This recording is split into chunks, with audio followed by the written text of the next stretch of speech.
여러분 안녕하십니까? 광주 MBC 뉴스투데이 시작합니다. 먼저 오늘의 주요 뉴스입니다. 광주 전남과 전북 지역의 사회적 거리두기가 모두 1.5단계로 격상됩니다. 하루 평균 30명의 확진자가 나오고 있기 때문인데 이대로 확산세가 지속되면 수도권의 경우처럼 거리두기 2단계 격상이 불가피합니다. 코로나 확진자가 속출해 외래 진료와 응급실을 폐쇄했던 전남대가 정상화 수순을 밟습니다. 오늘부터 전화를 이용한 비대면 외래 진료를 시작하고 오는 25일부터는 응급실을 제한적으로 운영하기로 했습니다. 광주의 청년 메디컬 그룹 관계사가 무리한 사업 확장에 따른 현금 유동성 문제가 불거지면서 기업 회생 절차인 법정 관리를 신청한 것으로 알려졌습니다. 광주시가 일부 지역의 아파트값 안정화를 위해 시나 자치구 단위로 투기 과열지구를 지정할 수 있는 현재 규정을 동 단위로 지정할 수 있도록 개정해달라고 국토교통부에 건의했습니다. 광주 전남에 이어 최근 전북에서도 코로나19 확진자가 급증하면서 정부가 호남권 전역의 사회적 거리두기를 1.5단계로 격상시켰습니다. 이 확산세가 지속되면 수도권의 경우처럼 2단계 격상도 불가피합니다. 송정근 기자입니다. 광주의 한 고등학교에 이른 아침부터 선별진료소가 설치됐습니다. 이 고등학교 1학년 학생이 광주 610번째 확진자로 확인되면서 학생과 교직원 등 1,070여 명이 전수검사를 받았습니다. 꼬리물기 감염이 계속되면서 광주 전남의 확진자 수는 좀처럼 줄어들지 않고 있습니다. 토요일 하루 확진자가 광주 8명, 전남 13명 등 모두 21명입니다. 지난 15일부터 일주일 동안엔 170명의 확진자가 나와 하루 평균 확진자가 24명이었습니다.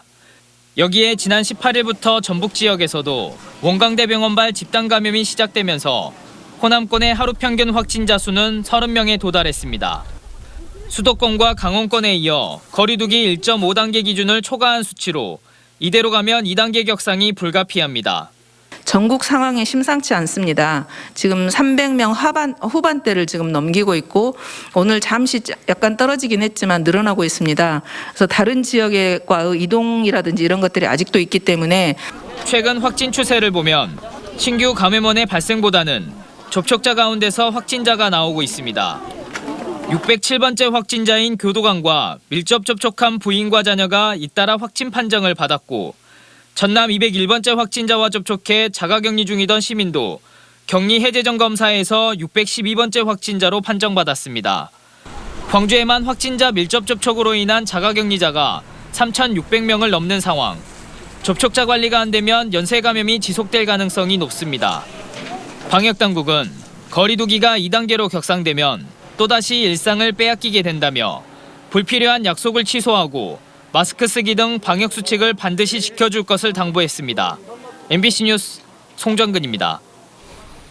광주시가 전남대병원발 집단 감염과 관련해 의료진의 방역 수칙 준수 여부 등을 집중 점검하기로 했습니다.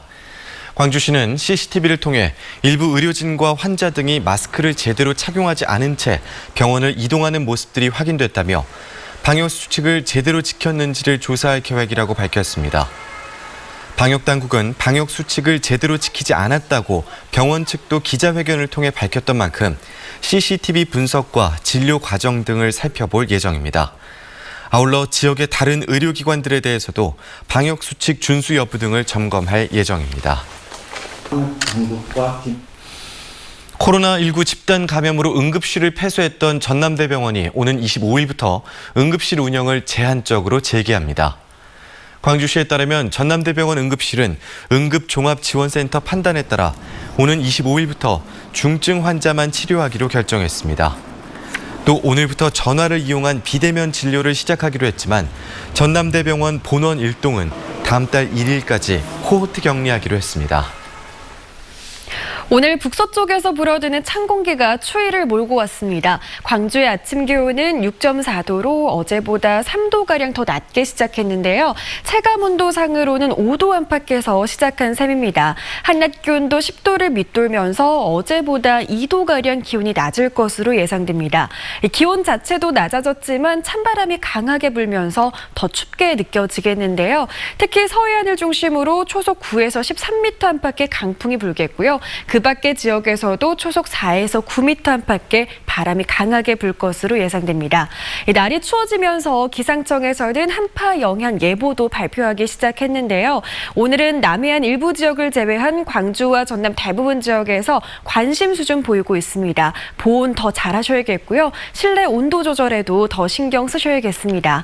하늘 모습 보시면 지금은 구름이 조금 지나고 있는 상태입니다. 또 서해안을 중심으로는 산발적인 빗방울도 떨어지고 있는데요. 오후 들어서는 날이 맑아질 전망입니다. 날씨 정보였습니다. 코로나19 확산 상황 속에서 우리의 일상에도 많은 변화가 생겼는데요. 특히 교육계는 더 혼란스러운 모습입니다. 이제는 포스트 코로나 시대에 새로운 교육 패러다임을 고민해야 할 시기라는 교육계 일각의 주장이 설득력을 얻고 있습니다. 김주희 기자입니다. 순천의 한 고등학교입니다. 최근 이 학교 학생 한 명이 코로나19 확진 판정을 받으면서 전교생이 긴급 진단 검사를 실시하고 있습니다. 이 학교는 현재 등교 수업이 중단된 상태입니다. 코로나19 상황 속에서 이렇게 대면과 비대면 수업이 반복되고 있는 교육 현장.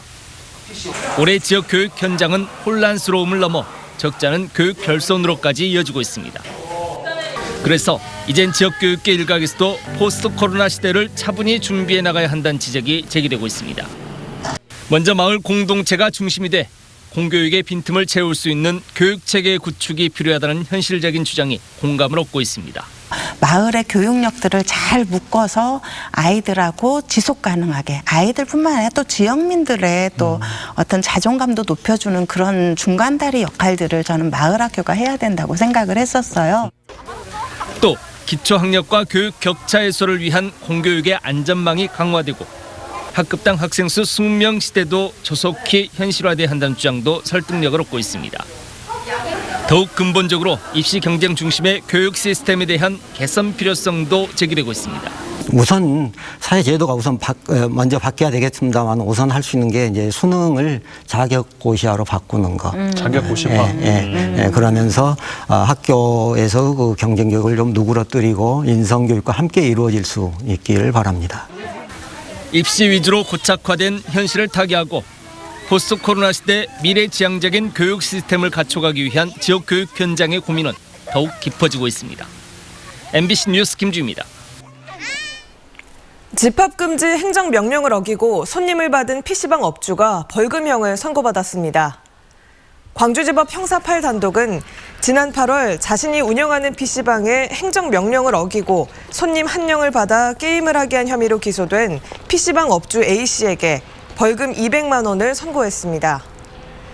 재판장은 A씨의 행위는 행정명령을 위반하고 감염병 전파 위험성을 높이는 행위라며 판결 이유를 설명했습니다. 광주 청년 메디컬 그룹 관계사들이 최근 경영난으로 기업 회생 절차인 법정 관리를 신청한 것으로 알려졌습니다. 법조계 등에 따르면 청년 메디컬 그룹 관계사인 청년 서현홀딩스 등 4곳이 서울회생법원에 법정 관리 신청서를 냈고 이모 대표이사 등 3명도 일반 회생 절차를 신청한 것으로 전해졌습니다. 법원은 최근 이들 법인이 포괄적 금지 명령을 내렸고 법인은 회생 결정이 날 때까지 법원 허가 없이 빚을 갚거나 담보를 제공할 수 없습니다. 이 대표 원장은 무리한 사업 확장에 따른 현금 유동성 문제가 불거지면서 부도 위기에 몰린 것으로 전해지고 있습니다. 원자력안전위원회가 한빛원전 5호기 원자로 헤드 부실 공사를 규명하기 위해 검찰 수사를 의뢰할 계획입니다. 원안위는 당초 전수조사에서 5호기 헤드 관통관 84개 중 1개만 용접이 잘못됐다고 밝혔지만 관통관 2개가 추가로 잘못 용접된 사실을 확인하고 관통관 전수조사를 진행하고 있습니다. 원안위는 절차 위반과 관리감독 소홀 등 위법 사항을 확인해 검찰에 수사 의뢰할 방침이며 작업 현장 CCTV 영상이 촬영되지 않은 사실도 확인하고 은폐나 조작 시도가 있었는지 밝힐 예정입니다. 한편 영광 주민들은 원전 당국의 셀프 조사를 믿지 못하겠다며 직접 검찰에 고발하는 방안을 검토 중인 것으로 알려졌습니다.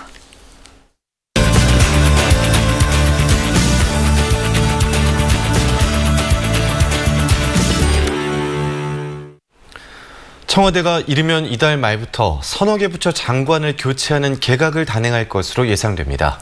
개각 대상은 누가 될지 또 어떤 방식으로 진행될지 관심사인데요. 정준호 변호사와 함께 전망해 보도록 하겠습니다. 변호사님 안녕하십니까? 네, 안녕하십니까. 개각에 대해서 여러 전망이 나오고 있는데요. 이번 개각의 주요 포인트는 뭐가 될까요? 네, 저는 개인적으로 두 가지 키워드로 청와대 그리고 대권 경쟁 이렇게 두 가지를 뽑아봤습니다. 이번 정권의 핵심은 누가 뭐래도 청와대였는데요. 이번 개각 작업을 통해서 입각을 했던 장관 출신 중에 누가 청와대 비서실장이나 수석으로 옮길지 또 청와대에 어떤 인사가 또 장관으로 옮길지가 관전 포인트 중에 하나입니다. 정세균 총리는 인사수석을 만났고요. 그리고 이낙연 대표는 문재인 대통령을 독대를 했습니다. 자연스럽게 이번 입각에 대한 인사 이야기가 있었을 것 같은데요. 누가 승자가 될까요? 문심이 특정 후보에게 쏠리기 시작했다라는 기사가 개각 이후에 아마 나오기 시작할 것 같습니다. 네, 추측들이 굉장히 무성한 상황인데요. 그중에서도 김현미 국토부 장관이 교체되지 않겠냐라는 이야기가 있습니다. 어떻게 보십니까? 예, 아까 말씀드린 그 키워드 청와대라는 것은 사실 이제 김현미 장관을 염두에 두고 한 말인데요. 문 대통령은 후보 시절에 이른바 후보 간 룰 미팅에서 그 김현미 장관을 이제 파견을 했을 정도로 신뢰가 두텁습니다. 그렇지만은 지금 부동산 관련해서 여론이 너무 안 좋기 때문에 교체를 해야 될 것 같습니다. 그런데 마냥 교체만 해서 경질성 인사로 끝날 것 같지는 않고요. 청와대 비서실장으로 과연 김현미 장관이 지금 들어갈 수 있을지 문제가 좀 되고 있는데요. 최재성 정무수석의 승진설도 나오고 있기 때문에 교통정리가 어떻게 될지 한번 지켜볼 필요가 있습니다. 네, 홍남기 경제부총리 겸 기획재정부 장관은 어떤가요? 청와대가 이미 사전 후보군을 좀 검증해봤다라는 이야기도 있던데요. 예, 그 조선시대 황희정승이 이제 세종대왕이 여러 번 사의를 반려했다라고 하는데 홍남기 부총리가 조선시대 황희정승은 아닙니다. 그리고 이미 사의 표명도 했고요. 그 말씀드린 것처럼 부동산 관련 여론이 너무 좋지 않기 때문에 적어도 한두 명 이상의 그 경질성 인사는 있어야 되는데 홍남기 부총리가 그 후보군이라고 생각을 합니다. 예산안 편성이 마무리되고 있는 지금이 교체의 적기일 수 있는데요. 그러나 그 청와대 인사추천위원회는 이제 비서실장이 위원장으로 이제 가담을 하게 되는데요. 비서실장 교체가 된 이후로 아마 시기는 좀 뒤로 미쳐질 가능성이 아주 높습니다. 네, 추미애 법무부 장관 이야기도 안 할 수가 없는데요. 앞으로 거취 어떻게 보십니까? 지금 상황이 말 그대로 호랑이 등에 올라탄 기세인데요. 윤석열 총장과 극한 대치를 하고 있는 상황에서 지금 당장은 교체가 어렵습니다. 그 지난주에 그 공수처장 후보 추천위원회가 만약에 완성이 됐다라고 하면은 교체 가능성도 있다고 보는데 공수처장도 지금 임명에 시간이 걸리는 상황에서 지금 추미애 장관을 경질을 하고 다른 법무부 장관을 내세워서 개혁과제를 완수하기에는 너무 턱없이 모자랍니다. 네, 그렇군요. 이번 개각을 주도하는 정세균 국무총리 또 유력한 대권 주자로 거론이 되고 있지 않습니까? 이 대권 행보로 여러 가지 것들이 분석이 되는데 언제쯤 공식적으로 그런 행보를 할까요? 예, 저는 개인적으로 이낙연 당대표가 임기를 마치는 내년 초에 정세균 총리도 총리 임기를 마치고 이제 대권 경제에 본격적으로 뛰어들 것이라고 생각을 합니다. 말이나 행동을 두고서도 이제 대권 행보로 분석되는 경우가 많이 있는데 재밌는 것은 지금 서울 지하철에 출퇴근 시간에 정세균 총리가 방역 홍보를 육성으로 직접 하고 있다고 합니다. 누가 봐도 이건 대권 행보라고 볼 수밖에 없는데요. 네. 지금 정세균의 대권은 지난 방송에서도 제가 말씀드렸지만 영남권에서의 소구력입니다. 이낙연 총리가 영남권에서 지난 총선에서 굉장한 그 구름 인파를 좀 몰고 다녔었는데 정세균 총리는 한국의 바이든 그리고 포항 사위라는 이게 두 가지 키워드를 꺼내놓고 나왔는데요. 이 두 가지 키워드가 영남권에서 어느 정도의 지지율 상승을 일으킬 수 있을지 한번 지켜봐야 될 것 같습니다. 네, 지금까지 연말 개각과 관련된 이슈 정준호 변호사와 함께 이야기 나눠봤습니다. 고맙습니다. 고맙습니다. 네, 감사합니다.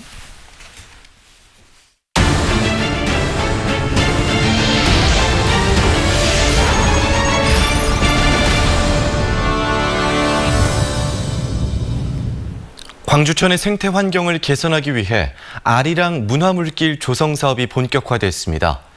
이 하천 정비 사업이 필요하다는 데는 시민적 공감대가 형성이 됐지만 국비가 아닌 수백억 원의 시비가 투입되는 상황이다 보니 이용섭 시장의 공약을 지키기 위해 서둘러 밀어붙이는 것 아니냐는 비판도 나오고 있습니다. 이계상 기자입니다. 광주를 대표하는 하천인 광주천은 도심을 가로질러 영산강으로 흘러듭니다. 홍수 때는 물이 넘칠 정도지만 평상시에는 수량이 턱없이 부족한 실정입니다. 이런 문제를 해소하기 위해 아리랑 문화물길 조성 사업이 시작됐습니다. 1급수인 제4수원지물을 하루에 16,000톤씩 광주천으로 유입시키고 매일 10만 톤 가량의 하천 유지 용수도 여과 시설을 추가로 설치해서 수질을 2급수까지 끌어올리겠다는 계획입니다. 시민들에게 쾌적하고 편안한 휴식처를 제공하는 체험 휴식 공간으로 새롭게 거듭날 것입니다. 여기에다 고정보 3곳을 가동보로 교체하고 하천 둔치의 다목적 광장을 조성하는 등 시민을 위한 친수 공간도 추가로 설치됩니다. 3단계로 나뉘어 추진되는 이 사업에는 380억 원의 예산이 투입되는데 국비가 아니라 시비로 충당해야 하는 상황입니다. 올해부터 재정 분권에 따라서 하천 정비가 지방 사업으로 변경됐기 때문입니다. 환경영향 평가 결과도 나오지 않은 상태에서 이렇게 서둘러 착공식을 한다는 것은 시장 공약 사업이어서 좀 더 성급하게 시작을 했다라고 볼 수밖에 없는 거죠. 광주시장이 바뀔 때마다 시민 생활과 밀접한 광주천을 어떻게 바꿀 것인지 고민이 컸고 광주시는 그런 시장의 의중을 반영해서 대규모 사업을 진행해 왔습니다. 박광태 전 시장과 강훈태 전 시장 역시 수백억 원씩의 예산을 투입해서 광주천 생태 환경 개선 사업을 진행했습니다. 하지만 막대한 시설비가 들어간 친수 공간은 집중 홍수 때 맥없이 쓸려나가기 일쑤였고 근본적인 오염원을 제거하는 사업은 오히려 소홀했다는 평가를 받고 있습니다. 하천의 생태적 기능이나 이런 것들을 좀 복원하는 차원에서 어떤 생태하천 복원이나 광주천의 어떤 복개하천 부분들 이런 부분들을 먼저 손보는 것이 우선적으로 해야 된다고 생각을 합니다. 네. 광주시는 광주천이 국가하천으로 승격된 만큼 국비 지원을 최대한 요청하겠다고 밝혔지만 이 역시도 결과를 장담하기 힘든 상황입니다. MBC 뉴스 이계상입니다. 아시아문화중심도시 특별법 개정안을 국회 상임위 논의 대상에서 배제한 국민의힘을 향해 광주 지역 국회의원들이 비판을 쏟아내고 있습니다. 더불어민주당 양향자 최고위원은 특별법 개정안을 문체위 소위에서 논의조차 하지 않겠다는 것은 국민의힘이 최근 보여준 호남 챙기기 행보에 진정성이 없다는 것을 의미한다고 비판했습니다. 이병훈 의원도 문화전당의 정상화를 바라는 광주 시민들을 배반한 행위라며 특별법 개정안 처리에 전향적으로 나설 것을 국민의힘에 요구했습니다. 광주 자치구간의 경계조정 준비기획단이 첨단 1이동을 북구로 편입시키는 중폭의 개편안을 최종안으로 결정한 데 대해 광산구 지역 국회의원들이 반발했습니다. 민형배 의원과 이용빈 의원은 공동 성명을 내고 중폭의 개편안을 적용할 경우 인구 불균형이 오히려 더 심해지고 첨단 1이동에 위치한 대학과 산단 등 광산구의 핵심 기반 시설이 북구로 편입돼 균형 발전에도 역행한다고 주장했습니다. 또 경계 조정 과정에서 시민들의 뜻이 반영되지 않았기 때문에 결코 동의할 수 없다고 밝혔습니다. 농업용수 개발을 위해 만들어진 저류지 주변 노는 땅에 수변공원이 조성돼 눈길을 끌고 있습니다. 수변공원에는 사철 푸르른 상록수가 심어져 주민들의 쉼터구실을 톡톡히 할 것으로 보입니다. 김윤 기자입니다. 신안군 앞에읍 대천리 일대 농업용수를 제공하는 저류지입니다. 국비와 군비 등 모두 19억 원이 투입돼 침수 피해를 입던 논 2만여 제곱미터가 저류지로 변신했습니다. 저류지 주변 남는 토지에는 신안군 최초로 수변공원도 조성됐습니다. 수변공원에는 후박과 감탕, 가시나무 등 상록수 1,400여 그루가 숲을 이뤄 추수가 끝난 황량한 시골 풍경에 신선함을 주고 있습니다. 그래서 이 지금 추수가 끝나고 나서 이 황막한 농촌에 겨울에도 이 녹색의 푸르름을 주기 위해서 이 상록수를 짓게 하였습니다. 신안군은 침수 피해 민원도 해결하고 농업용수도 해결하면서 공원까지 조성하는 일석삼조의 효과를 거두고 있습니다. 현재 지금 저희들이 7개를 조성을 했고요. 그리고 앞으로도 한 30개 내지 한 100개까지라도 그 섬별로 물이 부족한 섬은 다 이렇게 농업용수를 개발하면서 또 동시적으로 수변공원으로 함께 조성할 계획입니다. 신안군은 이러한 수변공원 조성과 함께 바닷가와 인접한 섬 지역 4곳에 방풍 효과와 미세먼지 차단 상록수림을 전액 국비로 조성하는 데 박차를 가하고 있습니다. MBC 뉴스 김윤입니다. 광주시가 일부 지역의 아파트값 안정을 위해 동단위로 투기 과열지구를 지정할 수 있도록 규정을 개정해달라고 국토교통부에 건의했습니다. 광주시는 지금처럼 자치구 단위로 지정할 경우 주택시장 과열 정도가 다른데도 일괄적으로 규제가 적용돼 실소유자들이 피해를 볼 수 있다며 규정 개정의 필요성을 설명했습니다. 투기 과열지구는 현재 시 자치구 단위로 지정하고 있으며 투기 과열지구로 지정되면 주택담보대출이 제한되는 등 규제가 강화됩니다. 광주시가 장기간 방치된 도심 건축물에 대한 합동조사를 진행합니다. 광주시는 오늘부터 닷새 동안 공사 중단으로 장기 방치됐다 최근 철거가 진행 중인 옛 서남대병원 등 장기 방치 건축물 9곳에 대해 시와 자치구가 합동조사를 실시한다고 밝혔습니다. 시는 합동조사를 통해 장기 방치 건축물의 위험 요소를 찾아내 정비토록 유도하고 향후 정비 계획과 일정도 논의할 예정입니다.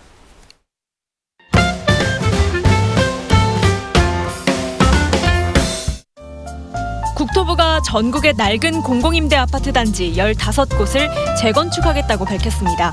광주에서는 LH 광주 쌍촌 아파트가 포함됐는데요. 재건축 사업 순위는 내년 초에 확정되며 인근의 공공임대 공가와 오랫동안 매각되지 않은 학교 용지 등을 활용해 기존 거주민이 재정착할 수 있도록 지원할 예정입니다. 청년 문화 기획자들이 진행하는 책 공유 프로젝트 거시기가 좋은 반응을 얻고 있습니다. 프로젝트 거시기는 하루에 한두 권씩 지역 작가의 책을 담은 봉투를 펭귄 마을 등에 두면 이를 받은 사람이 다른 책으로 다시 채워넣도록 한 공유 프로젝트인데요. 직접적이진 않지만 뜻이 통하는 말, 거시기처럼 광주와 관련된 이야기들을 시민들의 일상에 전한다는 취지입니다. 청년 문화허브는 반응이 좋아 내년에도 계속할 것이라며 5.18과 관련된 책자를 담아 송정역이나 송정시장 등에 배포할 예정이라고 말했습니다. 버려지는 자원과 소재가 디자이너를 만나 새로운 문화상품으로 탄생했습니다. 국립아시아문화전당 소셜 디자인 프로젝트인데요. 완성된 상품은 버려진 한지를 활용한 종이 방향제, 유리병을 활용한 촛대 등 6종류입니다. 국립아시아문화전당 내 팝업 스토어에서 직접 보고 구매할 수 있습니다. 신에게 아들을 바치는 한 아버지. 아들은 아버지의 결정을 어떻게 이해할 수 있을까요? 성서 창세기 속 장면들을 모티브로 생애 이면을 파고든 단편 소설 모음집 사랑이 한 일이 출간됐습니다. 조대 교수이자 신학을 전공한 저자 이승우의 언어로 성서 속 인물들의 속마음을 살펴보고 다양한 사랑의 형태를 고민합니다.